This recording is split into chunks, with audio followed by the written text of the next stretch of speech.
Good morning সবাইকে। সবাই কেমন আছো? আশা করি সবাই ভালো আছো। তো আজকে আমাদের ঘরে একটা অনুষ্ঠান হতে চলেছে। কালকে যেহেতু আপনাদেরকে দেখানো হয়েছিল কি রাত্রেবেলা আমরা আলু পেঁয়াজ সব কেটে রাখছিলাম, তাই আজকে ভোর ভোর প্রায় 4:30টার সময় থেকে উঠে আমরা কাজবাজ করে স্টার্ট করলাম।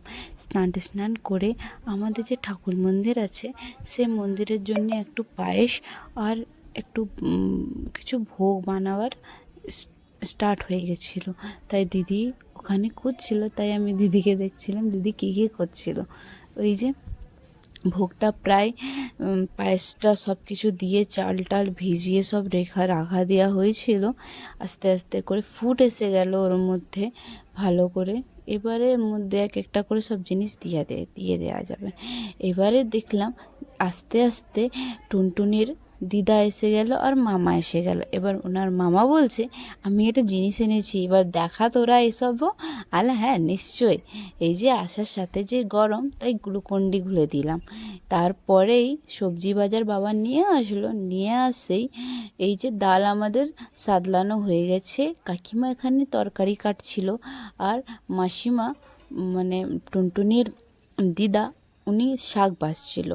আমি এই যে ছোটোখাটো কাজ করতে ব্যস্ত মশলা উশলা বাটা, যেহেতু কারেন্ট আজকের দিনে অনেক যাচ্ছিল, অনেক বলারই কথা নেই। এত বাজে কারেন্টটা গেল যে কি করে আমরা সামলালাম আজকের দিনটা সেটা আমরাই জানি।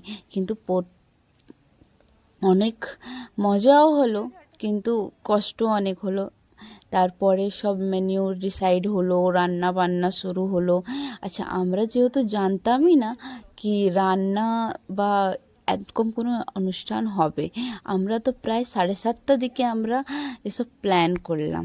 তারপরে 5 কিসিমের ভাজা, মাছ, মাংস, 2 কিসিমের মাছ, আবার একটা চিংড়ি পোস্ত আর একটা মাছের ঝোল। যেহেতু সবাই মাংস খেতে ভালোবাসে না, তাই এইটা করা হয়েছিল।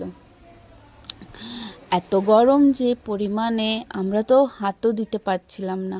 আমার শাশুড়ি মাই সব রান্না করেছিল, আমরা টুকিটাকি কাজ করছিলাম। মা বলল ছাড় তোরা, আমি সব করে দিচ্ছি। এই যে মাছ ভাজাও হয়ে গেছিলো মায়ের।